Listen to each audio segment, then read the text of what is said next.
संघ शक्ति राष्ट्र जागृतिर श्रेष्ठ साधना साधक मेरे जागरण तार कामना साधक मेरे जागरण तार कामना आमे भरी देबु आशा निराश बुके आमे फुटाइबु भाषा मुकर मुखे उठिब ए देश दूर करी दुख जंत्रणा साधक मेरे जागरण तारक कामना साधक मेरे जागरण तार कामना अत्याचारी तर बुके भरी साहस मूर्ति विषादर मुके अंकिबु हस अत्याचारी तर बुके भरी साहस मूर्ति विषादर मुके अंकिबु हस कोटि जन मन प्राणे पुण्य कर्म चेतना साधक मेरे जागरण तार कामना साधक मेरे जागरण तार कामना भूली प्रांत भाषा जाति वर्णर भेद ज्ञानी अज्ञानी धनी दरिद्र भेद भूली प्रांत भाषा जाति वर्णर भेद ज्ञानी अज्ञानी धनी दरिद्र भेद एक मातृभूमि श्रद्धा पुण्य भक्ति भावना साधक मेरे जागरण तार कामना साधक मेरे जागरण तार कामना संघ शक्ति राष्ट्र जागृतिर श्रेष्ठ साधना साधक मेरे जागरण तार कामना।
मन एक ताल एक समय एक घोष दंडर आधार में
कक्ष बाहर को जीव एवं तुम्हें छात्र बोली भारतीय छात्र बोली किए जड़े पचार ठीक भाव में उत्तर दे न पार से शिक्षा व्यवस्था से शिक्षक एवं तुमर अभिभावक माने घृणित हेबे समाज द्वारा सभ्यता कहले या किंतु संस्कृति कहले एठी आमे जो माने अच्छु संस्कृति कहले आमे निजे सभ्यता कहले आमर जहाँ अच्छी तेणु भारत वर्षर सभ्यता और संस्कृति यह कौन सी देश आमदानी है आम रप्तानी करने के उद्यम करना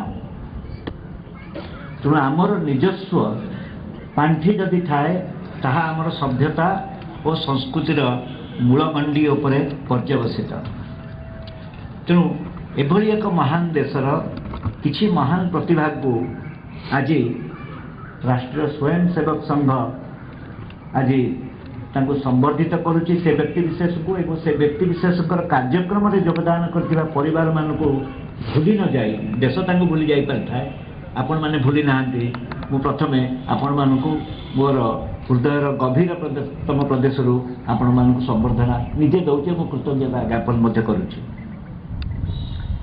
1925 मसीह दुईटी अनुष्ठान आम देश में गठन होता गोटे होता नागपुर रे राष्ट्रीय स्वयंसेवक संघ एवं 1925 शिरोमणि गुरुद्वारा प्रबंधक कमिटी स्थापना होता परवर्ती समय शिरोमणि गुरुद्वारा प्रबंधक कमिटी तार एक राजनैतिक संगठन अकाली दल को जितेबाला प्रादेशिक संगठन माने स्टेट रिओर्गानाइजेशन कमिशन रिपोर्ट को देखी पंजाब को एक स्वतंत्र राज्यर मान्यता नदवा फल अकाली दल गठन अकाली दल शिरोमणि गुरुद्वारा प्रबंधक कमिटी द्वारा नियंत्रित एक राजनीतिक संगठन हिसाब से भूमिष्ठ होता अकाली दल इतिहास आपण मैंने किंचित भाव में जानी किंतु देश गठन प्रक्रिया रे आमे जेते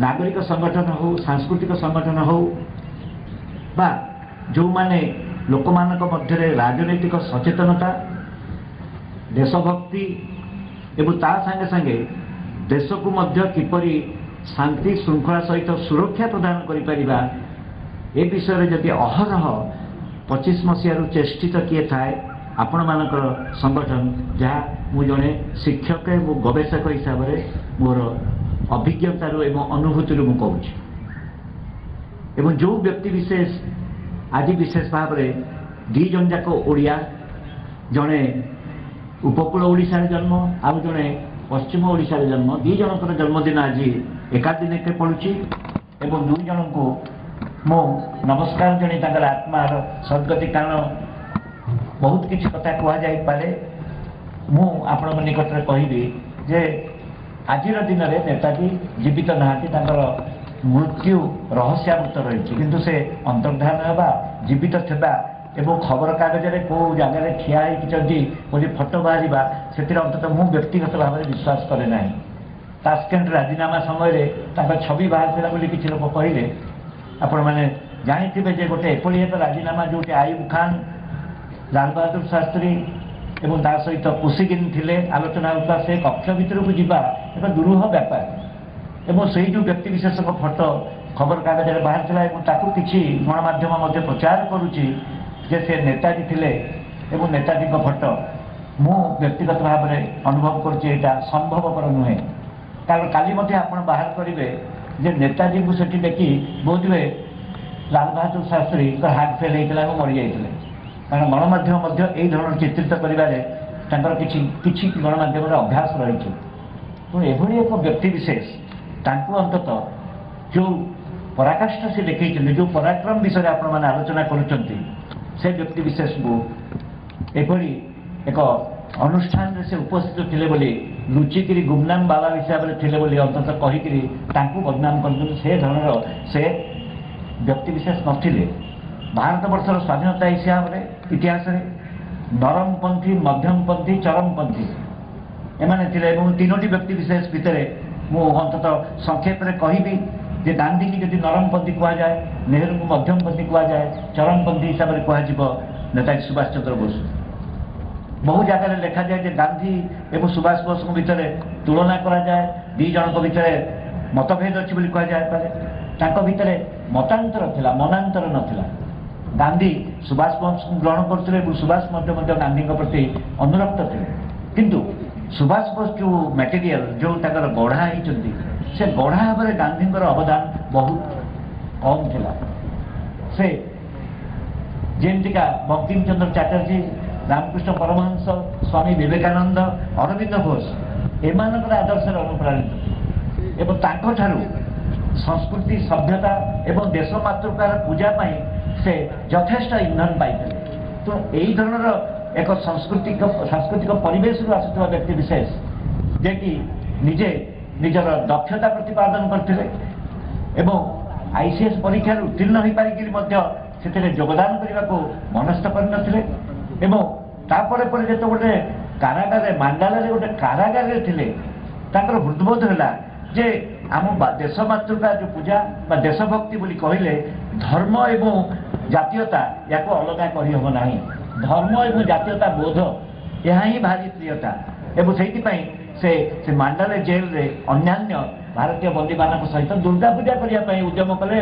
कहले आमको सरकारी बा जेल कर्तृपक्ष साहाय्य प्रदान कर आर्थिक साहाय्य जिते मना कराला से अनशन में बसिले जोटा कि गांधी मार्ग तेणु गांधी मार्ग में अनुप्राणित से अनशन कले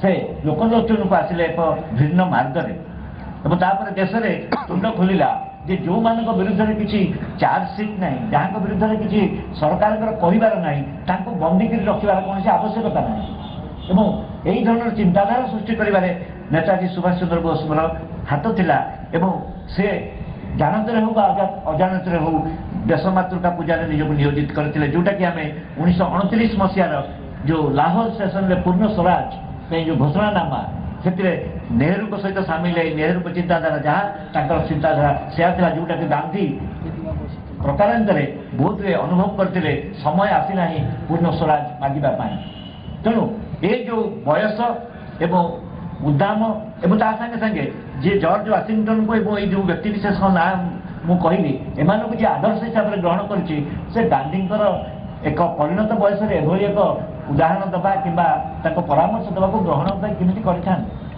तेणु से ତାହା ଗ୍ରହଣ କରିନଥିଲେ ଏବଂ ନିଜ ମାର୍ଗରେ ନିଜେ ଯାଇଥିଲେ। ଯେତେବେଳେ ସେ ଚାହିଁଲେ ଯେ ଏକ ଜାତୀୟ ସଂଗଠନ ହେଉଛି କଂଗ୍ରେସ, ଯେଉଁ କଂଗ୍ରେସ ଦେଶକୁ ସ୍ୱାଧୀନ ଦେବାରେ ନିଜକୁ ସାମିଲ କରୁଛି, ଯେଉଁ ମାର୍ଗରେ ଯାଉଛି, ଇଏ ବୋଧହୁଏ ଆଉ 50-100 ବର୍ଷ ଲାଗିଯିବ, ଏ ସ୍ୱାଧୀନତା ଆମକୁ ମିଳିବ ନାହିଁ। ସେଥିପାଇଁ ସେ ସେଇ ଯେଉଁ ମାର୍ଗ ଆପଣେଇଲେ ସେ ମାର୍ଗଟି ଗୁଣା ଅଧିକା ଆପଣମାନେ ସମସ୍ତେ ଜାଣିଛନ୍ତି। ଏବଂ ସବୁଠାରୁ ଭଲ କଥା ହେଲା ଏବଂ ବଡ଼ କଥା ହେଲା ସେ ଦୁଇ ଥର କଂଗ୍ରେସର ସଭାପତି ହେଇଛନ୍ତି। ପ୍ରଥମ ଥର ସଭାପତି ହେଇଛନ୍ତି ଗାନ୍ଧୀଙ୍କର ଇଚ୍ଛା ବିରୁଦ୍ଧରେ, ଦ୍ୱିତୀୟ ଥର ମଧ୍ୟ ହେଇଛନ୍ତି। କିନ୍ତୁ ଦ୍ୱିତୀୟ ଥର ହେବା ବେଳେ ଯେତେବେଳେ ସେ ତାଙ୍କୁ ବିରୋଧ କରାଗଲା, ବିଶେଷ କରି ଗୋବିନ୍ଦ ବଲ୍ଲଭ ପନ୍ତ ଯେତେବେଳେ ଆଲୋଚନା କଲେ ଯେ ଗୋଟେ ଛୋଟିଆ ପ୍ରସ୍ତାବ ଆଣିଲେ ଯେ ଗାନ୍ଧୀଙ୍କ ପ୍ରତି ଅନୁରକ୍ତ ଥିବା ବ୍ୟକ୍ତି ବିଶେଷ ମାନେ ଅଲ୍ ଇଣ୍ଡିଆ କଂଗ୍ରେସ କମିଟିର ମେମ୍ବର ହେବେ, ସେ ଅନୁଭବ କଲେ ବୋଧହୁଏ ଏଠି ସଭାପତିଙ୍କର ଆବଶ୍ୟକତା ନାହିଁ, ଗାନ୍ଧୀ ଭକ୍ତଙ୍କର ଆବଶ୍ୟକତା ଏଠି ଅନୁଷ୍ଠାନକୁ। ସେଥିପାଇଁ ସେ ନିଜେ ଗାନ୍ଧୀଙ୍କ ପାଖକୁ ମାନେ ଅତି ନମ୍ରତାର ସହିତ ନିଜର ଦାୟିତ୍ୱଟି ହସ୍ତାନ୍ତର କରିଦେଇ ଚାଲି ଯାଇଥିଲେ। ଯେଉଁ ଉଦାହରଣ ଆମେ ଦେଖିଥିଲୁ 1929 ମସିହାରେ ନେହେରୁ ଯେତେବେଳେ ଜେଲରେ ଥିଲେ, ଜେଲରେ ଗଲା ପରେ ସଭାପତି କିଏ ହେବା କଥା, ମୋତିଲାଲ ନେହେରୁକୁ ସମସ୍ତେ ପରାମର୍ଶ ଦେଲେ ମୋତିଲାଲ ନେହେରୁକୁ ଦିଆଯାଉ। ସେ କହିଲେ ନା, ମୁଁ ମୋର ବାପାଙ୍କୁ କାହିଁ ଦାୟିତ୍ୱ ଦେବି, ମୋର ଦେଶର ପିତା, ମୁଁ ଗାନ୍ଧୀଙ୍କୁ ଦେବି ଏଇ ଦାୟିତ୍ୱ। ତେଣୁ ନେହେରୁ ଗୋଟେ ଆଦର୍ଶ ଦେଖେଇଥିଲେ 1929-30 ମସିହାରେ, ସେମିତି ସୁଭାଷ ବୋଷ ମଧ୍ୟ ଗୋଟେ ଆଦର୍ଶ ମଧ୍ୟ ଦେଖେଇଥିଲେ। ତେଣୁ ଏଇଟା ମନାନ୍ତର ଏମାନଙ୍କର ନୁହେଁ, ଏଇଟା ହେଉଛି ମତାନ୍ତର। ଏବଂ ସେହି ସମୟରେ ଯେତେବେଳେ ଦ୍ୱିତୀୟ ବିଶ୍ୱଯୁଦ୍ଧ ଆରମ୍ଭ ହୋଇଗଲା ଏବଂ ଭାରତ ବର୍ଷର ଏକ ଅପୂର୍ବ ସୁଯୋଗ ଜୁଟିଲା ଯେ ଏବେ ଦୁର୍ବଳ ବ୍ରିଟିଶ ସାମ୍ରାଜ୍ୟବାଦୀ ଶକ୍ତିକୁ ଦୂର କରିବା ପାଇଁ, ପରିହତ କରିବା ପାଇଁ ଆମେ ବାହାରିବା ଦରକାର। ଆମେ ଏଇଠି strike the iron when it is red hot, ୟା ପୂର୍ବରୁ କୁହାଯାଉଥିଲା ଯେ ମୋତେ ରକ୍ତ ଦିଅ ମୁଁ ତୁମକୁ ସ୍ୱାଧୀନତା ଦେବି। ସେହି ପରିପ୍ରେକ୍ଷୀରେ ମୁଁ କହିବି ନେତାଜୀ ସୁଭାଷ ବୋଷ କ'ଣ କହିଥିଲେ, if India dies who lives, if India lives who dies, give me blood I give you freedom. ଯଦି ଭାରତ ବଞ୍ଚିବ କେହି ମରିବେନି, ଯଦି ଭାରତ ମରିଯିବ କେହି ବଞ୍ଚିବେନି, ତେଣୁ ମୋତେ ରକ୍ତ ଦିଅ ମୁଁ ତୁମକୁ ସ୍ୱାଧୀନତା ଦେବି। ଏଭଳି ଏକ ବଳିଷ୍ଠ ଆହ୍ୱାନ ବୋଧହୁଏ ଆଉ କୌଣସି ସ୍ୱାଧୀନତା ସଂଗ୍ରାମୀ, ଦେଶପ୍ରେମୀ, ରାଷ୍ଟ୍ରଭକ୍ତ ଦେଇପାରିବେ ନାହିଁ। ଏବଂ ତାଙ୍କର ଏହି ଉକ୍ତିକୁ ଦେଖି ଯଦି କିଏ ବେଶୀ ଅନୁପ୍ରାଣିତ ହୋଇଥିଲେ ଏବଂ ନିଜ ଆଦର୍ଶରେ ତାଙ୍କୁ ଆବୋରି ନେବା ପାଇଁ ଉଦ୍ୟମ କରିଥିଲେ, ସେ ଥିଲେ ଚିରନମସ୍ୟ ବୀର ସାବରକର। ଏବଂ ନେତାଜୀ ନିଜେ ଯାଇ ସାବରକର ସଦନରେ ଦାଦାର ବମ୍ବେରେ ଯାଇ ତାଙ୍କୁ ଦେଖା କରିଛନ୍ତି ଏବଂ ସେଠି ସେ ପରାମର୍ଶ ଦେଇଛନ୍ତି ଯେ ଦେଶ ତୁମର ଯେଉଁ ଶକ୍ତି, ଦେଶରେ ସେ ଶକ୍ତିକୁ ନଷ୍ଟ କର ନାହିଁ, ଦେଶ ବାହାରକୁ ଚାଲିଯାଅ, ଇଂରେଜ ବିରୋଧୀ ଶକ୍ତିମାନଙ୍କୁ ସଂଗଠିତ କର, ଇଂରେଜ ବିରୋଧୀ ଶକ୍ତିମାନଙ୍କୁ ଆପ୍ୟାୟିତ କର, ତାଙ୍କୁ ଆହ୍ୱାନ ଦିଅ ଯେ ଏହି ସମୟରେ କିପରି ଇଂରେଜ ଉପରେ, ଏହି ଅଞ୍ଚଳରେ ଦୁର୍ବଳ ଇଂରେଜ ସାମ୍ରାଜ୍ୟ ଉପରେ ଏକ କୁଠାରାଘାତ କରାଯାଇପାରିବ। ତେଣୁ ବୀର ସାବରକରଙ୍କର ପ୍ରରୋଚନାରେ ଏବଂ ପରାମର୍ଶ ଅନୁସାରେ ସେ ଯାଇଥିଲେ ଏବଂ ସିଏ ଯେଉଁ ଯିବା ପାଇଁ ତାଙ୍କ ପଛରେ ଥିଲା କାହାର, ରାସବିହାରୀ ବୋଷଙ୍କର ଥିଲା ଅନୁପ୍ରାଣ। ସେ ତାଙ୍କୁ କହିଥିଲେ ଯେ ସେ ଜାପାନରେ ଥାନ୍ତି, ସେ ଆସନ୍ତୁ, ଆମେ ଏଇ ବାଟେ କିଛି କିଛି ଶକ୍ତି ସଂଗଠନ ସୃଷ୍ଟି କରିବା ଏବଂ ଭାରତୀୟ ସ୍ୱାଧୀନତା ସଂଗ୍ରାମ ଏକ ନୂଆ ଅକ୍ଷରରେ ଲେଖାଯିବ। ଗାନ୍ଧୀବାଦ ଏକ ନମୁନା। ଗାନ୍ଧୀ ଚାହୁଁଥିଲେ ଯେ ଏଇ ମାର୍ଗରେ ସେ ଯେଉଁ ସତ୍ୟାଗ୍ରହ 1907 ମସିହାରେ ଦକ୍ଷିଣ ଆଫ୍ରିକାରେ ଯେଉଁ ବିଜୟ ଲାଭ କରିଥିଲେ, ଗାନ୍ଧୀ ସେଇ ମାର୍ଗରେ ଯାଉଥିଲେ ଏବଂ ସେ ଜାଣିଥିଲେ ଯେ ଭାରତ ବର୍ଷରେ ଆଜି ମଧ୍ୟ ଲୋକମାନେ ସଚେତନ ନୁହନ୍ତି। ସେତେବେଳେ କୋଉ ଧৰণৰ ସଚେତନତା ତାଙ୍କର ଥିବ ଗାନ୍ଧୀ ଠିକ୍ ଭାବରେ ଅନୁଭବ କରିଥିଲେ। ତେଣୁ ସେ ଗୋଟେ ମାର୍ଗ ଆପଣେଇଥିଲେ। କିନ୍ତୁ ସୁଭାଷ ବୋଷ ଯିଏକି ମ୍ୟାଜିନି ଗାରିବାଲ୍ଡି ଯିଏକି ଇଟାଲୀର ୟୁନିଫିକେସନ ଭଳିଆ କାର୍ଯ୍ୟକ୍ରମରେ ସାମିଲ କରିଥିଲେ ଏବଂ offence is the best form of defence କୁ ଯେ ନିଜ ଆପଣେଇଥିଲେ, ସେ କିପରି ବା ଏକ ନର୍ମପନ୍ଥୀ ଦିଗରେ ଯାଇପାରିବେ।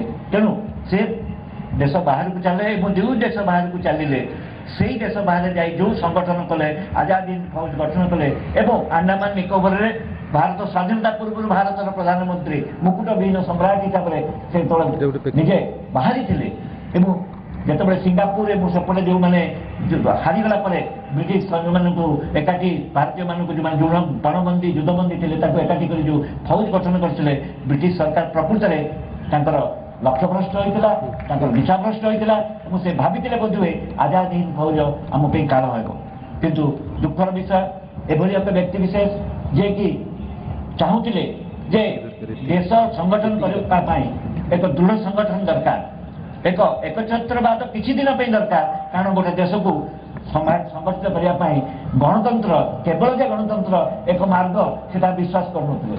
किसी वर्ष जदि एकछत्रवाद हुए एवं जो एकछत्रवाद को से पॉजिटिव ऑटोक्रेसी बोली कहते पॉजिटिव डिक्टेटरशिप बोली कहते सेटा कदापि कारण भारत वर्षर सामाजिक अर्थनैतिक समस्या जो सांस्कृतिक अवक्षय घटी एवं राष्ट्रभक्तिर अर्थ कई बुझुना जो राष्ट्रभक्ति को से धर्म एवं जातीयता को मिसेकरी अनुभव करते जदि आम सम्मान देखा चेष्टा करवा से दरकार ए धरण राष्ट्रभक्ति जो राष्ट्रभक्ति उत्सर्गीकृत जीवन दरकार जदि आपण मैंने उत्सर्ग जानी ना प्राणदान बलिदान जब जानी ना राष्ट्रभक्ति आपण ना या बोली अनुभव होता एवं जो अनुभव कथा सबरकर जो अनुष्ठान 1904 मसीहार जो अनुष्ठान ताको जो 1952-53 मसीहार बंद करते पुणे से गोटे बस्ट नेहरू गोटे सुभाष बोस गोटे बस्ट से पुनार से मंडप उपर थुआईला कारण से अनुभव करते एभली एक बलिदान देवा व्यक्ति विरल जे कि मो परामर्श अनुसार देश बाहर को जाई आडल्फ हिटलर आरंभ कर जापान हीरो मान सहित मिसी जो प्रकार कार्यक्रम करते जहाँफल देशर स्वाधीनता संग्रामटा गोटे पाणिचिया हो जाता केवल जदि जो मार्ग में गांधी जाते पाणिचिया नहबा जो मार्ग को जदि जदि किए जदि जीरा धनिया छुंक देकर आमको भल भाव गोटे माने खुराक जोगेला से होती नेताजी सुभाष चंद्र बोस आज दिन में मुझे कहि स्वर्गीय नेताजी सुभाष चंद्र बोस तो एभली एक व्यक्तित्व एवं जो भाई 1850 दशक वीर सुरेंद्र साय ब्रिटिश निज हजे पॉलिटिकल एजेंट निज हजे से 1850 मसीहार सिपाही विद्रोह पूर्व आज ओडिशार इतिहास में पाइक विद्रोह 1818 मसीहार घटना होता देश ग्रहण करूना बर्दलई मुवमेंट को समस्ते कहते बड़ कृषक आंदोलन ये घुमुसर अपराइजिंग होता पूर्व जहाँ कि विश्वनाथ दास भिवी गिरी मैंने नेता थे इतिहास रेकर्ड करेनि ऐतिहासिक माने घुमुसर अपराइजिंग को गंजाम होता कृषक आंदोलन ताकू रेकर्ड करना बर्दलई मुवमेंट को रेकर्ड कर यही जो कार्यक्रम होता है कार्यक्रम में नेताजी सुभाष चंद्र बोस सहित आज दिन में जन्म होता वीर सुरेंद्र साय 1857 मसीहार सिपाही विद्रोह पूर्व एभली एक दुर्धर्ष कार्यक्रम नहीं एवं ब्रिटिश शक्ति को जन जाते लोक मैंने अच्छा जे कि साम्राज्यवाद विरुद्ध में स्वर उत्तोलन करें से अस्त्र उठेबा जानते तेणु आपण मैंने एभली दुई महान व्यक्तित्व स्मरणार्थे जन्मदिन में यही धरण एक आयोजन करोजन एपरी श्रृंखलित एवं परिमार्जित ढंग से परिचालना करते जो मानक आज संबर्धित कले देश भूली जाऊँगी किंतु आपण मैंने भूली ना आपण मानू आज यही दिवस मोर कृतज्ञता जनाई मोर आज वक्तव्य सांग करुच्ची धन्यवाद।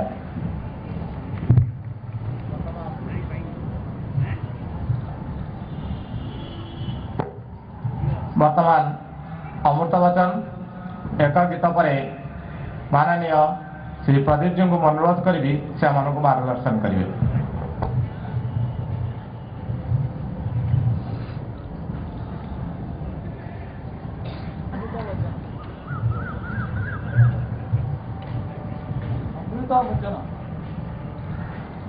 सुभाष चंद्र बोस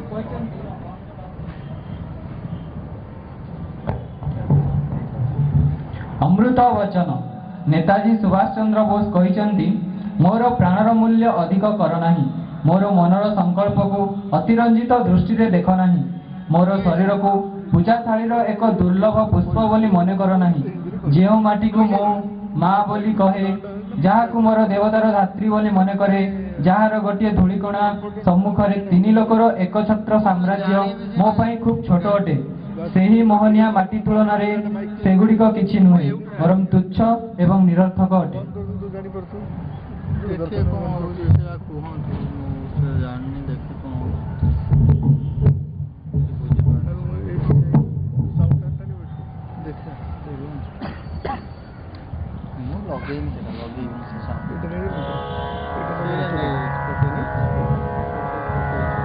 एक बार करवट तो बदले सारा जग जयकार करेगा, हम चेतन अंगड़ाई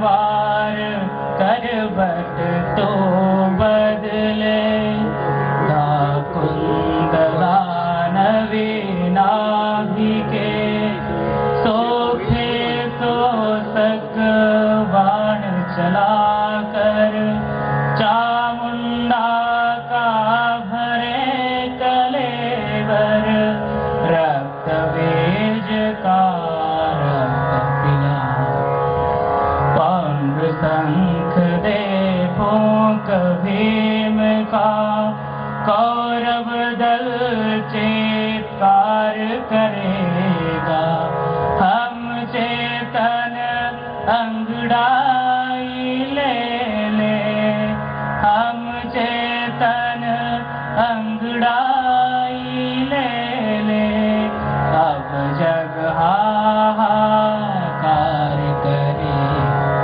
एक बार करवट तो बदले, हमें सरल प्रहलाद समझ कर, सत तर्जना जो देते हैं, नित्य हमारी मृदुर्जुता पर, हंस हंस कर जो रस लेते हैं, खंबे से फट पड़े नृसिंह से, महादैत्य सीत्कार करेगा, हम चेतन अंगड़ाई ले ले, हम चेतन अंगड़ाई ले ले, अब जग हाहाकार करे, एक बार करवट तो बदले, हम हिंसा के नहीं पुजारी, जन जन से यह प्रणति भर दे, भय बिना होय न प्रीति मंत्र को, किंतु विश्व में मुखरित कर दे, विष्णु गुप्त की शिक्षा खोल दे, कौन चले प्रतिकार करेगा, हम चेतन अंगड़ाई ले ले, हम चेतन अंगड़ाई ले ले, अब जग हाहाकार करे, एक बार करवट तो बदले।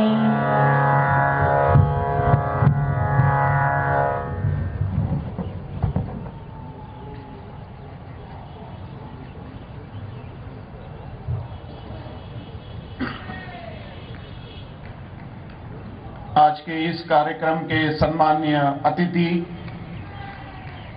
प्रोफेसर सूर्यनारायण मिश्र जी, माननीय विभाग संघ चालक जी, माननीय नगर संघ चालक जी,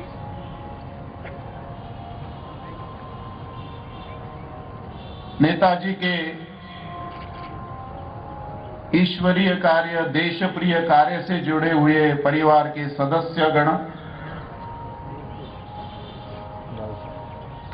माता भगिनी बंधु वर्ग और आत्मीय स्वयंसेवक बंधुओं,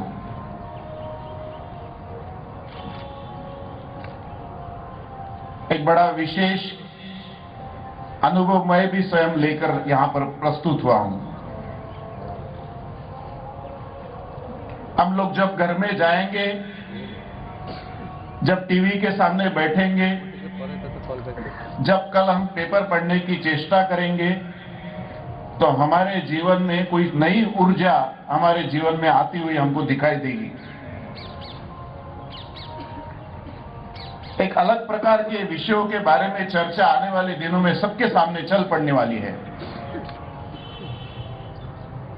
मैं भी उसके बारे में ज्यादा ज्ञात नहीं हूं, लेकिन थोड़ा बहुत समझने का प्रयत्न मैं भी कर रहा हूं। सभी के मन में ये जरूर आना चाहिए कि हमारे पूर्व काल के प्रशासन व्यवस्था ने, राजनेता लोगों ने देश के सामने सत्य छुपाने का ये एक प्रकार क्यों किया? सत्य को छुपाना ये हमारी संस्कृति में कहां आ गया? अगर हम हिंदू धर्म के नाते देश के प्रति विचार करते हैं तो हमारे यहां तो सत्यम प्रिया का है, सत्य बोलने का आग्रह किया है। लेकिन हमको पता चलता है कि हमारे देश में एक लंबा काल चला है जिसमें हमारे देश के सत्य को छुपाने का प्रयत्न किया गया है। अनेक साल हो गए, 60 साल निकल गए। आज पेपर में कुछ लोगों ने शायद पढ़ा भी होगा, एक पैरेलल न्यूज आई है, आप लोग कंपेयर करके देख सकते हैं, उसकी तुलना कर सकते हैं। इंग्लैंड में एक एनजीओ ने, सामाजिक संस्था ने सर्वे किया है, UGOV ऐसे उसके संस्था का शॉर्ट फॉर्म दिया है, मुझे पता नहीं उसका नाम क्या है, लेकिन वो अच्छी बड़ी न्यूज है। दैनिक जागरण में आप पढ़ने का प्रयत्न करेंगे तो पता चलेगा। वहां उन्होंने देश के युवा लोगों को पूछने का प्रयत्न किया है कि भाई, अरे देश के नाते हमारे देश के जो पूर्व काल जो हमारा देश का रहा विशेषपूर्ण, हमको पता है इंग्लैंड देश ने सारे दुनिया पर राज्य किया है। देश के 1/5 पॉपुलेशन पर जनसंख्या का इंग्लैंड का राज्य रहा है। 1/4 जमीन पर अंग्रेजों का राज्य रहा है। अंग्रेजों का राज्य करने का प्रकार हमारे देश में अभी भी हम तुलना नहीं कर सकते, हमने कभी अभ्यास भी नहीं किया है। कभी कभी घटना मालूम होती है, अभी भी माननीय अध्यक्ष महोदय जी ने, विशेष अतिथि ने हमको पता दिया, नेताजी सुभाष चंद्र बोस के बारे में जो प्रयास रहा उसके बारे में, सुरेंद्र साय के बारे में जो प्रयत्न रहा उनके बारे में, कितने पहले से प्रयत्न हमारे देश में चला। क्यों? सामान्य आदमी को गुस्सा आने का कारण क्या रहता होगा? एक सामान्य आदमी जो ग्रामीण भाग में रहता है, उसकी पढ़ाई लिखाई स्थानीय स्तर पर हुई है, लेकिन अंग्रेजों को देखकर उसके मन में गुस्सा आने का कारण क्या है? इसका अर्थ यह है, उस समय अंग्रेजों के कुछ प्रयत्न ऐसे रहे होंगे जिसके कारण आज भी उसको सर्वे आया है। आप लोग जरूर उसको घर में जरूर पढ़ने का प्रयत्न करना चाहिए। आज की युवा पीढ़ी, इंग्लैंड की युवा पीढ़ी कह रही है कि जो एक प्रकार से कॉलोनाइजेशन था, उपनिवेश था, अंग्रेज देश दुनिया में अनेक देशों में राज्य करती थी, मोर देन 40% लोगों ने कहा वो ठीक था। लेकिन आश्चर्य है, स्वयं इंग्लैंड के यूथ लोग कह रहे हैं, 25% यूथ लोग कह रहे हैं कि हमारे अंग्रेजों का स्टाइल जो था, पद्धति जो थी उपनिवेश करते समय, कॉलोनियल रूल चलाते समय गलत थी, क्रूर थी, क्रूएलिटी के आधार पर चली है। हमको आश्चर्य लगता है, उसमें 5 में से 3 घटना भारतवर्ष से जुड़ी है, 2 घटना बाहर की है। एक घटना उन्होंने दक्षिण अफ्रीका की दी हुई है, वहां पर कोई किसान संगठन का एक बड़ा अंग्रेजों का विरोध किया, बाद में उन्होंने उस किसान संगठन से जुड़े हुए सभी जनता को एक टापू में, एक एरिया में उनको बंद करके रखा, उनको सुविधा से वंचित रखा। 1.5 लाख में से 28,000 लोग मर गए, लेकिन अंग्रेजों ने उनकी कोई मदद नहीं की। केन्या और एक दूसरा देश है जो अंग्रेजों के गुलाम रहा, उस केन्या देश में भी उन्होंने स्थानीय लोगों के विरुद्ध आपस में संघर्ष चलाया। उसमें लगभग केन्या जैसे छोटे से देश में 1 लाख से ऊपर लोगों का, स्थानीय लोगों का, जनजातीय लोगों का उसमें बलिदान हुआ। और आज भी वहां की महिलाएं, वहां के वुमेन्स ऑर्गेनाइजेशन, वहां के पेपर में केन्या के इतिहास में लिखा जाता है, उस समय अंग्रेजों ने केन्या पर अनेक प्रकार का बलात्कार किया है, अनेक प्रकार का शोषण किया है। हमारे देश में भी 3 घटना उसमें आई हुई है, आप कभी पढ़ने का प्रयत्न जरूर करना चाहिए। एक घटना हम सबको मालूम है, जालियांवाला बाग का हत्याकांड। हमको पता है कि हमारे देश में अंग्रेजों ने राज्य करते समय एक मतांधता अपने अंदर लाके खड़ी कर दी थी। विरोध करने का स्तर कैसा होना चाहिए उनके मन में चलता था। देश के विचार सुनने के लिए कोई घटना होती थी, इसी प्रकार का मैदान है जो लोग जालियांवाला का घटना देखने के लिए जाएंगे, इससे भी छोटा मैदान है, ये तो बड़ा मैदान थोड़ा लगता है, अभी वहां थोड़ा एनक्रोचमेंट होने के कारण शायद और छोटा लगता है। आने जाने का रास्ते केवल 2 जगह है, उसको सभा के बीच में उन्होंने रास्ता बंद कर दिया और अंधाधुंध फायरिंग करके 1800 लोगों को मारने का प्रयत्न किया। वहां का यूथ कहता है ये गलत है, हमारे पूर्वजों ने ये किया हुआ काम हम स्वीकार नहीं करते। हमको पता है हमारे देश में विभाजन का षड्यंत्र भी अंग्रेजों ने किया है, अचानक किया है। कलकत्ता हाईकोर्ट के चीफ जस्टिस रहे हैं पीवी चक्रवर्ती। जब वो प्रधानमंत्री क्लेमेंट एटली के साथ उनका वार्तालाप हुआ, कलकत्ता में वो प्रधानमंत्री नहीं रहते समय जब प्रवास में आए थे, उस समय उन्होंने एटलीस महोदय को पूछा कि एटली महोदय ऐसा क्या कारण हुआ कि अचानक 1946 में अंग्रेजों ने तय किया कि भारत छोड़कर जाना है? कि कुछ तो कारण रहा होगा, कुछ तो निमित्त निकलेगा ना। अंग्रेज तो धूर्त थे, षड्यंत्र करने वाले थे, अनेक प्रकार की कॉन्स्पिरेसी वो चलाने वाले थे। अचानक क्या कारण हुआ? तो क्लेमेंट एटली ने कबूल किया है, उनकी प्रस्तुति उनकी किताब में पीवी चक्रवर्ती ने लिख कर रखा है। में एक नई प्रकार की लहर सामने देशभक्ति की चल पड़ी। नौसेना में विद्रोह खड़ा हो गया था, स्थल सेना में विद्रोह खड़ा हुआ था, जगह जगह पर अंग्रेजों पर आक्रमण हो सकता है ऐसा अनुभव दिखने लग गया था।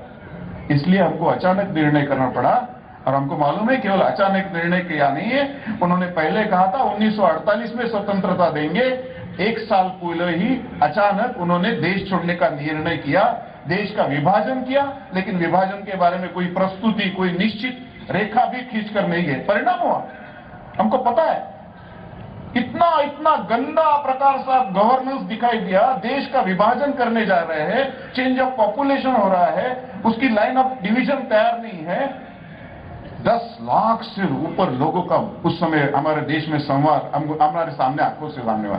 वहां के यूथ ने कहा है ये भी अंग्रेजों के इस पद्धति को हम अस्वीकार करते हैं, हम इसको बुरा मानते हैं। 25% लोग कह रहे हैं। और एक घटना हमको मालूम है, हमारा भारतवर्ष बहुगर्भा है, उसके यहां अनेक प्रकार के सुजलाम सुफलाम जमीन हमारे यहां पर है। हमारे यहां रत्न गर्भा है, अनेक प्रकार के रत्न निकलने वाली जमीन है। और बंगाल में तो बहुत अच्छा, उस समय तो ये उड़ीसा बंगाल एक ही था, एक प्रकार से एक ही प्रोविंस जैसा रहता था। उस समय बंगाल के प्रांत में उन्होंने जो अनाज निकला, अंग्रेज लोगों ने उसको उठाकर अपने देश में लेकर गए। और हमको पता है 1943 में बंगाल क्षेत्र में, उस समय के बंगाल उड़ीसा क्षेत्र में जो एक प्रकार से दुर्भिक्ष हुआ, खाने के लिए अन्न नहीं मिल रहा था, लाखों लोग हमारे देश में मर गए, हमारे इस क्षेत्र में मर गए। अभी का 60-70 साल पहले का इतिहास बताता है।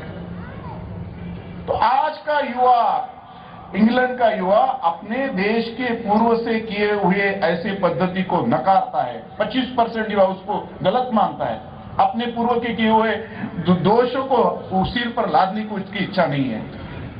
मेरा विश्वास है अपने देश में ये चर्चा जरूर होना चाहिए। आज उस चर्चा का प्रारंभ हुआ ऐसा मैं मानता हूं। सत्य को छुपाना, ये जो प्रकार हमारे देश में अनेक साल तक चल रहा है, इसको कहीं ना कहीं बंद करना चाहिए। सत्य को बताना, ये हमारी एक प्रकार से संस्कृति ने हमको सिखाया है। हमारे देश में इस प्रकार के वातावरण को चलाने का हमको प्रयत्न करना चाहिए। संघ यही चाहता है कि राष्ट्रीय स्वयंसेवक संघ चाहता है देश एक निर्भय होकर खड़ा होना चाहिए, सामर्थ्यशील होकर खड़ा होना चाहिए। उस प्रकार के आदर्शों को अपना कर चलने वाला समाज खड़ा होना चाहिए। नेताजी सुभाष चंद्र बोस, सुरेंद्र सहाय, ऐसे आदर्श को जानबूझकर नहीं, ये तो हमारे मन में पहले से, हमको किसी ने सिखाने की आवश्यकता नहीं। सामान्य पढ़ाई लिखाई में भी हम इसको बहुत आत्मसात करने का प्रयत्न करते हैं। एक प्रकार से हम इनको हमारे रत्न मानते हैं। दीप जो रहता है, दीप दूसरे के कारण जलता है, उसमें पात्र आवश्यक है, उसमें तेल आवश्यक है, बाती आवश्यक है, जलाने वाला आवश्यक है, तभी दीप जलता है। लेकिन जो रत्न रहता है वो रत्न स्वयं प्रकाशित रहता है। सुभाष चंद्र बोस, सुरेंद्र सहाय, ये हमारे देश के रत्न हैं। इनको किसी ने प्रकाशित नहीं किया है, ये स्वयं प्रकाशित है। इन्होंने अपने आप को देश के बारे में सोचना प्रारंभ से शुरू किया है। अब उनकी चरित्र में अभी माननीय वक्ता जी ने बहुत अच्छे से बताया। कितना आश्चर्य लगता है कि इतने छोटे आयु में पढ़ाई लिखाई चल रही है, स्कूल में पहला क्रमांक आ गया है और कॉलेज स्कूल के प्रिंसिपल कह रहे हैं कि आपको तो पहला क्रमांक आ गया लेकिन स्कॉलरशिप नहीं देंगे। नेताजी ने अपने आत्मचरित्र लिखा है कि जिस दिन मुझे स्कॉलरशिप नकारने का प्रिंसिपल ने निर्णय बताया, मेरा अंग्रेजों के प्रति गुस्सा और तीव्र हो गया। पहले मैं सुनता था कि ऐसा होता है, लेकिन अनुभव आ गया कि अरे मेरा पहला क्रमांक आ गया, स्कॉलरशिप के लिए क्लेम मेरा है, मैं उसके लिए पात्र ज्यादा मानता हूं, लेकिन अंग्रेज कह रहे कि आपको पहला क्रमांक आने पर भी हम स्कॉलरशिप नहीं देंगे। गुस्सा मेरे मन में पक्का हो गया कि हाँ, ये अंग्रेजों का एक प्रकार पद्धति है, इसको दूर करना पड़ेगा। कोई प्रोफेसर आता है, कट्टर ईसाई है, अंग्रेजों का अपने सुपरिटी कॉम्प्लेक्स से चलता है, भारतीय विद्यार्थियों को यू ब्लडी इंडियन बोलता है। तो नेताजी को पहले एक दो बार तो समझ में आ गया इसकी पद्धति, मानसिकता खराब है। पर आपको आश्चर्य लगेगा, इतने छोटे आयु में उन्होंने प्राध्यापक को शिक्षा देने का प्रयत्न किया। परिणाम हुआ, जब शिक्षा दी उनको दंड दिया, उन पर एक प्रकार से उनका अपमान किया, शारीरिक थोड़ा गुस्सापुसी की, तो कॉलेज में वातावरण बना और कॉलेज में उनको निकालने का प्रयत्न किया गया। 1 महीना तक आंदोलन चलता रहा, लेकिन कोई विद्यार्थी कोई उनके लिए माफी मांगने के लिए तैयार नहीं है। नेताजी स्वयं माफी मांगने के लिए तैयार नहीं है। और फिर प्रशासन को ध्यान में आया गया कि इस इश्यू को हम इस प्रकार से चलते रहेंगे तो संस्था का नुकसान हो सकता है, इसलिए कॉम्प्रोमाइज करते हुए फिर से नेताजी को उसी कॉलेज में कायम रखने का प्रयत्न हुआ। फिर वही रिपीट हुआ, फिर प्रोफेसर ओटेन के द्वारा वही पद्धति आई, फिर से उनको हमला करते हुए उनका अपमान किया गया, बाद में कॉलेज में निकाल गया। अंग्रेजों के षड्यंत्र को समझना, अंग्रेजों को पद्धति को समझना, मुझे लगता है सुभाष चंद्र के जीवन में ये प्रारंभ से दिखाई देता है। उनके मन में संकल्प आ गया होगा जब ये पद्धति दिखाई दे रही है कि अंग्रेज हमारे देश में अन्याय करता है, अंग्रेज हमारे देश में अलग अलग प्रकार के शोषण करता है, अत्याचार करता है। अलग अलग प्रकार की घटनाओं को सुनकर उनके मन में संकल्प चला होगा। कभी कभी मन में आता है किसी व्यक्ति में हम स्वयंसेवक है, हमारे मन में भी एक संकल्प है, हम संघ के साथ जुड़ गए, इसका मतलब हमारे मन में संकल्प है। हमारा संकल्प हमारे काम के लिए बाधक है कि साधक है? कभी कल्पना करके देखो, मेरा जो संकल्प है देश के प्रति काम करना, समाज का काम करना, धर्म का काम करना, ये मेरे लिए साधक है कि बाधक है? नेताजी सुभाष चंद्र बोस का चरित्र देखकर पता चलता है संकल्प जीवन में साधक बनता है, बाधक कभी नहीं बन सकता है। संकल्प कभी बोझ नहीं हो सकता है। संकल्प है मतलब वो जागृति आपके मन में पक्की है। संकल्प है मतलब आपको उस प्रकार की क्रिया करने के लिए मन आपको रोकने नहीं देगा, आगे बढ़ाएगा। ये संकल्प उसका प्रकट होता है। संकल्प यानी कौन सा संकल्प है? यथाशक्ति का संकल्प है कि अपनी पूर्व शक्ति का संकल्प है? कल्पना करके देखो, कभी कभी अनुभव के आधार पर हम एक छोटे से जीवन में,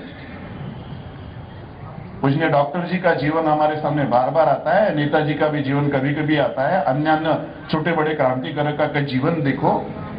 इतने छोटे से आयु में उनका जितना भी आयु रहा होगा, अगर उनका 1940 में वो अदृश्य हो गए, बलिदान हो गए, एक्सीडेंट में गए, जो भी होगा वो बाद में पता चल जाएगा। लेकिन 1897 में जन्म है, 1940 तक उनकी क्रिया चल रही है। एक छोटे से आयु में आदमी इतना बड़ा काम कर सकता है क्या? एक छोटे से जीवन में इतना बड़ा काम संभव है क्या? कभी कल्पना करके देखो। अंग्रेजों के विरुद्ध द्वेष चल पड़ा है, अंग्रेजों के विरुद्ध कुछ ना कुछ संकल्प आ रहा है। घर के पिताजी आग्रह करते हैं, इसलिए आईएएस बनने के लिए, पिताजी के आग्रह पर आईएएस बनने के लिए जाते हैं, लेकिन तुरंत तय करते कि मैं इस मार्ग पर जाना मुझे उचित नहीं है, मेरा मार्ग अलग है। 4 महीने के पश्चात आईएएस की वहां की सारी विधि वापस करके अपने देश में लौट कर आते हैं और देश में राजनीतिक जीवन का प्रारंभ करते हैं। कितना कष्ट है एक जीवन में। कम से कम 7 बार 1921 में वापस आए नेताजी सुभाष चंद्र बोस, 2021 में वापस आने के पश्चात 1943 तक 7 बार उनको जेल हुआ है। किस कारण से हुआ है आप कल्पना भी नहीं कर सकते। किसी कारण से फंसाने का अंग्रेज प्रयत्न करते थे, उनको दिखाई देता था ये जो युवक है ये जो 25 साल का दिखने वाला सामान्य युवक है, इसमें कोई अलग ऊर्जा है। ये समाज को नेतृत्व दे रहा है, समाज में जागरण कर रहा है। घटना कैसी होती है आप कल्पना करो। उस समय एक क्रांतिकारक हुए गोपीनाथ साहा, उनके मन में भी देश के प्रति कुछ करना है, इसलिए बहुत लोगों ने क्रांतिकारकों का मार्ग चुना था। 1 पॉइंट कार्यक्रम, अंग्रेजों को समाप्त करो, अंग्रेजों को मारो, अंग्रेजों को भग जाएगा। 2-4 अंग्रेज को मारेंगे तो बाकी अंग्रेज डर कर अपना अपना काम बस्करा निकालकर चल जाएंगे। इसलिए गोपीनाथ साहब को कहा गया कि ये जो कमिश्नर ऑफ पुलिस है, टिगार्ड सर कमिश्नर है, बड़ा उदंड है, भारतीय लोगों पर प्रत्यक्ष अत्याचार करने में इसकी भूमिका ज्यादा है, एक बार इसका समापन करना चाहिए, अभी इसको मारना उचित है। इसलिए गोपीनाथ साहब को उस प्रकार की एक प्रकार की ड्यूटी दी गई, उनको दिखाया गया ये गोपीनाथ ये कमिश्नर ऑफ पुलिस है, ये थोड़ा लाल रंग का उसका चूल है, केस उसके सिर पर जो है लाल रंग के, अब इसको मारना है। भावनावश हो गया आदमी, थोड़ा बहुत रेकी किया, रेकी करने के बाद पुलिस कमिश्नर के ऑफिस के सामने उसको एक प्रकार से संधि देख रहा था। अचानक उसको एक आदमी आते हुए दिखा, लाल रंग का एक प्रकार से चूल, जिसके केस उसने लाल बनाए ऐसे, और उस पर जो हमला कर दिया, उसको मार दिया। मार देने के बाद पता चलता है कि अरे वो पुलिस कमिश्नर नहीं होता, आयरिश व्यापारी है, लेकिन एक दूसरे आदमी को मार दिया, इसलिए अंग्रेज को छोड़ने वाला नहीं था, क्योंकि अंग्रेजों को तो एक प्रकार से अनायास ही एक प्रकार का किस्सा मिला था। बाद में अंग्रेजों ने उसको गोपीनाथ साहा को फांसी की शिक्षा दी। गोपीनाथ साहा ने कहा कि मैं इसके लिए सहर्ष स्वीकार करता हूं, और मेरे साथ साथ मेरा आग्रह रहेगा, मेरे रक्त की हर बूंद देशभक्ति का बीज बनेगी, घर घर में एक प्रकार से अलग जगाएगी। ऐसा बता कर गए। आपको आश्चर्य लगेगा, गोपीनाथ साहा के कपड़े को, शहीद कपड़े को, फांसी देने के बाद जो कपड़ा रहता है, उसको स्वीकारने के लिए कोई नहीं आया। नेताजी को रहा नहीं गया। नेताजी को लगा ऐसा कैसे हो सकता है, कोई हमारे देश के काम के लिए, देश के सम्मान के लिए, देश के इस प्रकार का सर्वोच्च बलिदान करता है, और उसको उस कपड़ा स्वीकारने के लिए कोई नहीं। स्वयं प्रकट हो गए, मैं जाऊंगा। बस अंग्रेजों को निमित्त मिल गया, आप शहीद के कपड़े क्यों स्वीकार लिए, जेल में जाओ। यानी इस प्रकार से छोटे बड़े किसी को सहाय करना, किसी स्थान पर प्रकट होना। नेताजी अपने जीवन में हर समय संकल्प के रास्ते पर चलते हुए दिखाई देते हैं। उन्होंने कभी भी अपने जीवन में संकल्प को दूर नहीं जाने दिया, सदैव ध्यान रखा, व्यवहार किया, चिंतन किया, मनन किया, उसके अनुसार क्रिया करने का प्रयत्न किया, सदैव किया। उसका परिणाम हुआ। राजनीतिक क्षेत्र में उन्होंने रहते समय जो एक प्रकार से दिशा पकड़ी है, माननीय वक्ता जी ने अभी कहा, हमारे देश में उस समय भी कॉलोनियल रूल होना चाहिए, चल सकता है, अंग्रेजों के डोमिनेंस के अंदर हम अपने छोटा बड़ा राज्य को मान लेंगे, छोटा बड़ा गवर्नमेंट का प्रयोग करेंगे, इस प्रकार की विचारधारा चल रही थी। नेताजी ने स्पष्ट रूप में कहा, जो 1920 में पूज्य डॉक्टर जी ने कहा था कि नहीं, पूर्ण स्वराज्य, संपूर्ण स्वराज्य, और केवल संपूर्ण स्वराज्य नहीं है, संपूर्ण स्वराज्य के साथ साथ देश विदेश में जो विश्व में जो पूंजीवादी लोगों का जो एक प्रकार से उपनिवेशवाद चल रहा है, उसको भी रोकने के लिए समर्थन। ये कांग्रेस को 1920 में पूजनीय डॉक्टर जी ने कहा था, 1927 में नेताजी इसी विषय को दोहराने के लिए आग्रह कर रहे हैं। नेताजी का आग्रह था, राजकीय पार्टी कैसी हो, उनका दृष्टि थी उसके प्रति। उन्होंने कहा कि एक प्रकार से आज अपने देश में ने स्वतंत्रता प्राप्ति के लिए सैनिक सदृश संगठन चाहिए। 1930-31 की बात है, आजाद हिंद सेना बनी हुई नहीं है। उस समय नेताजी अपने मन का विचार बताते समय कह रहे हैं कि अपने देश में स्वतंत्रता प्राप्ति के लिए समाज में सैनिक सदृश शक्ति चाहिए। हमको पता है 1925 में पूजनीय डॉक्टर जी ने इसी विषय को लेकर देश के स्वतंत्रता प्राप्ति, ये हमारा संकल्प उस समय था, स्वतंत्रता प्राप्ति तक राष्ट्रीय स्वयंसेवक संघ की स्थापना इसी विषय को लेकर के थी, जो सुभाष चंद्र बोस बाद में कह रहे हैं। दूसरा विषय उन्होंने कहा था, उस समय समाज की आवश्यकता के लिए स्वतंत्रता के बाद देश का पुनर्गठन। अगर देश स्वतंत्र होता है तो उसके बाद को देश को संभालने की बहुत सारी व्यवस्था देनी पड़ेगी, कौन देगा? नेताजी उसके बारे में सचेत थे, उनके मन में चर्चा चलती थी, उनके मन में कोई कल्पना थी। अलग अलग प्लेटफॉर्म पर जाकर, अलग अलग मंचों पर जाकर नेताजी ने इस विषय को बहुत स्पष्ट शब्दों में कहने का प्रयत्न किया है। कभी पढ़ने का हम आग्रह करेंगे, मन करेगा तो एक नई दिशा विचार की, उस समय उन्होंने कितना संतुलन रखते हुए विचार करने का प्रयत्न किया, हमको दिखाई देगा। बड़ा आश्चर्य लगता है, एक छोटा सा कालावधि में आदमी दुनिया के साथ इतने प्रकार के संबंध कैसे रखा हुआ, दुनिया के ऐसे अनेक प्रकार के विचारों का अभ्यास करने का कब समय निकाला होगा। आंदोलन कर रहे, दिन प्रतिदिन अंग्रेजों के साथ घिस-पिस हो रही है पॉलिटिकल लाइन में। हमको पता है कि जो राजनीतिक नेता रहते हैं उनको समाज के लिए बहुत समय देना पड़ता है, अपनी जागृति रखनी पड़ती है। ऐसा करते हुए भी समाज दुनिया में अभ्यास करने का जो वृत्ति रही, उसके कारण नेताजी का संकल्प कभी झुका नहीं, कभी रुका नहीं, कभी वो सामने जाते समय स्थिर हो गया, ऐसा भी नहीं, चलता रहा। ये संकल्पवान जीवन का, जिस आदमी के पास चित्त शुद्धि है, विचार की शुद्धि है, व्यवहार की शुद्धि है, वो आदमी अकाट्य काम करके दिखाता है। ये समाज का अनुभव है। जो आदमी हमारे बीच में सामान्य नहीं रहता है, लेकिन उसके पास व्यवहार की शुद्धि है, विचार की शुद्धि है, चित्त की शुद्धि है, संकल्प की शुद्धि जिसके पास है, ऐसा आदमी कुछ न कुछ विशेष करके दिखाता है। नेताजी सुभाष चंद्र बोस का जीवन का संदेश यही है। उन्होंने अपने जीवन में अपने जीवन की शुद्धता के लिए बहुत प्रकार के प्रयत्न किए होंगे, जो हम संघ में आज करते हैं।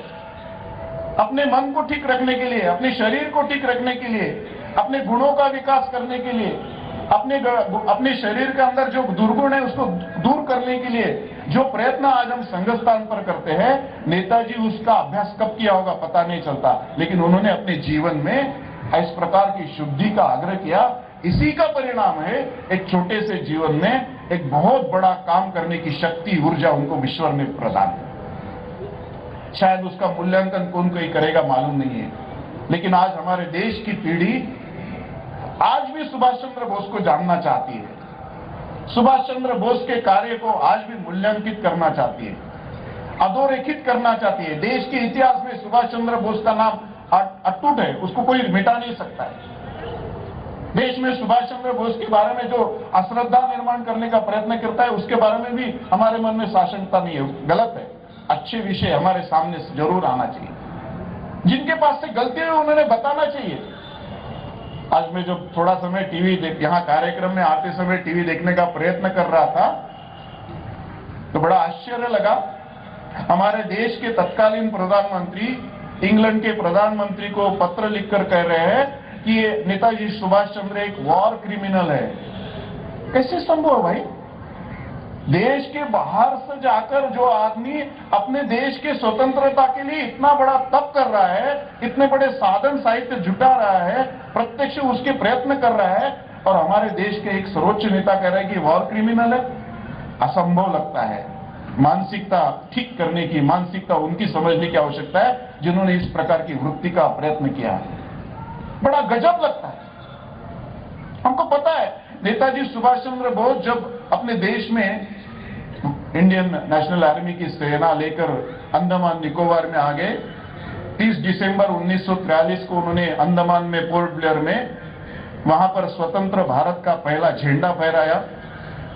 As a head of state, prime minister, minister of war and foreign affairs, ऐसे उनका वहां प्रोक्लेमेशन लिखा है।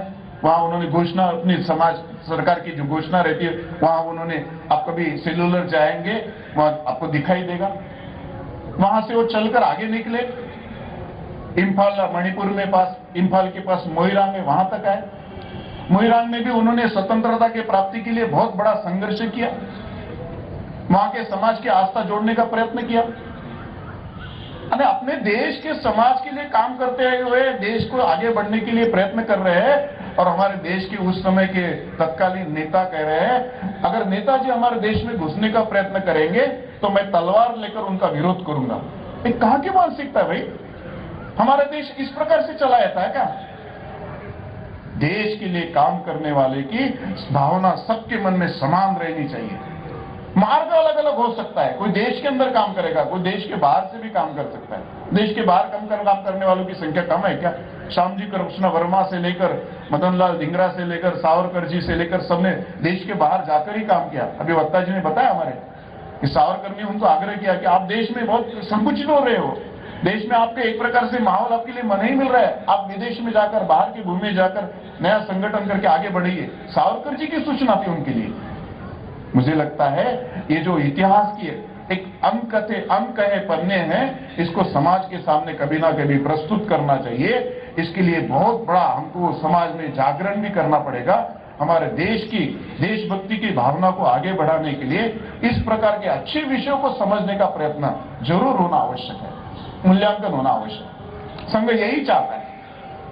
संघ अपने जीवन में देशभक्ति को सर्वोपरि मानता है। 90 साल के प्रवास में संघ ने अपने समाज जीवन में देशभक्ति को जगाने का एक प्रकार से व्रत चलाया है। 90 साल हो गए। चलते चलते समाज में हजारों लाखों लोगों के बीच में जाकर संघ ने इसका बीज अंकुरित करके दिखाया। आज वो वृक्ष बनते हुए दिखाई देता है। छोटी बड़ी घटना होती है, संघ के साथ उसको जोड़ने का प्रयत्न किया जाता है, क्योंकि संघ एक अपनी ताकत लेकर चल पड़ा है। संघ और संघ के विविध संगठन मिलकर समाज जीवन में अनेक अच्छे प्रयोग लेकर चल पड़ा है। उसका परिणाम है देश दुनिया में उसको समझने की स्थिति कम है, लेकिन उसको गाली देने वालों की संख्या ज्यादा है। RSS image created by non RSS people, हमको समझना पड़ेगा। संघ की प्रतिमा कोई संघ नहीं निर्माण कर रहा है, संघ के विरोधक लोग निर्माण करते हैं। जिन्होंने संघ देखा नहीं है, जिन्होंने संघ के बारे में कुछ पढ़ा नहीं है, जिन्होंने संघ के बारे में कोई अनुभूति नहीं ली है, ऐसे लोग अलग अलग स्थान से आकर पेपर लिखकर समझने का, बताने का प्रयत्न करते हैं। हम प्रत्यक्ष स्वयंसेवक है, हम संघ नजदीक से देख रहे हैं। संघ का व्यवहार, विचार, चिंतन, आधार सब हम नजदीक से देख रहे हैं। हमारे मन में विश्वास रहना चाहिए। संघ के जो विचार की पद्धति है, विचार का एक आदत है, विचार की जो पद्धति है और संघ की जो कार्य पद्धति है, ये दोनों संबंध लेकर संघ चल पड़ा है। 90 साल में संघ ने दो ही विचार लिया, एक विचार और पद्धति, अपना तत्वज्ञान और कार्य पद्धति, इसके आधार पर संघ चल पड़ा है। आगे भी संघ इसी आधार पर चलने वाला है। 90 साल हो गए, हम बहुत प्रयत्न करके आगे आए। समाज के अलग अलग विषयों के साथ लेकर चल पड़े।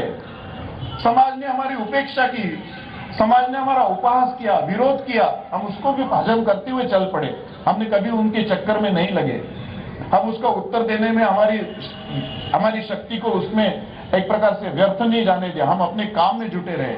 आज समाज हमको सर्वदूर अनुकूलता का आधार दिखाई देता है। जहां भी समाज में जाएंगे वहां संघ का स्वागत होता है। संघ को समझने की स्थिति में बहुत लोग आ चुके हैं। संघ को जानने के लिए इंटरनेट से भी लोग आजकल एप्लीकेशन कर रहे हैं। नो RSS.org पर जाकर ज्वाइन RSS के निमित्त आगे बढ़ने का प्रयत्न करते हैं। मेरा आग्रह है, जो संघ के द्वारा देशभक्ति का चलने वाला ये जो यज्ञ है, इस यज्ञ को और अधिक सक्षमता के साथ आने वाले 10 साल में हम अधिक ताकत लगाकर, जैसे सुभाष चंद्र बोस ने, जैसे पूजनीय डॉक्टर जी ने, जैसे सुरेंद्र शाह जी ने अपने जीवन में, छोटे से जीवन में एक बड़ा काम करके दिखाया। हमारा भाग्य है कि हमको समाज के ये वैश्विक परिवर्तन के समय हम इसके साक्षी है, हम इसके सहभागी है। हम कोई त्रयस्थ आदमी नहीं है, दूर रहने वाले आदमी नहीं है, हम संघ के स्वयंसेवक बने हैं। मेरा आग्रह है आप सब लोगों से, हम भाग्यशाली है। इस भाग्य को पूरेपूर आनंद लेने का प्रयत्न हमने करना चाहिए। आने वाले 10 साल में ज्यादा काम करके दिखाएंगे, अधिक काम करके दिखाएंगे। संघ के अधिकारी ने जो इच्छा व्यक्त की है, उससे भी आगे लांग कर दिखाएंगे।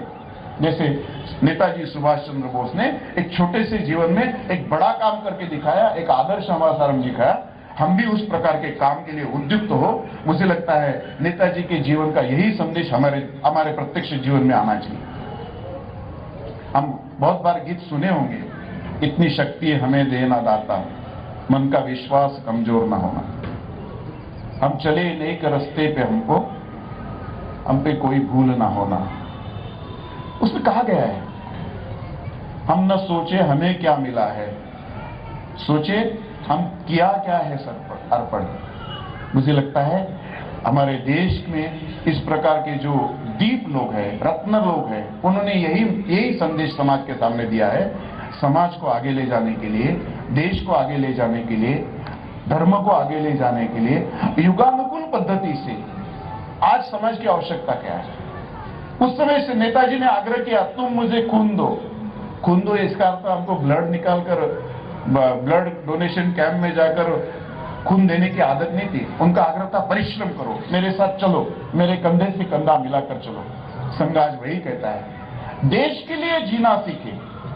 आज मरने की आवश्यकता नहीं है। हम स्वतंत्र देश में, एक स्वतंत्र प्राप्त देश में होने के कारण, स्वाधीन देश में होने के कारण, देश के लिए जीने का मेरा एक प्रयत्न कैसा होना चाहिए, एक स्वयंसेवकों के जीवन में उसकी एक विशेषता क्या होनी चाहिए। समाज के बारे में, धर्म के बारे में, देश के बारे में अपने मन में उस प्रकार की सचेतता लाना, उस प्रकार की सचेतता के आधार पर अपना व्यवहार का संकल्प बढ़ाना, मुझे लगता है आज के कार्यक्रम का यही संदेश है। नेताजी सुभाष चंद्र बोस के इस कार्यक्रम में आकर मैं भी एक प्रकार से एक घनीभूत हो गया हूं और नेताजी कार्य से जुड़े हुए परिवार को मिलने का मुझे भी अवसर मिला। मैं आप सबको इसके लिए बधाई का पात्र हूं।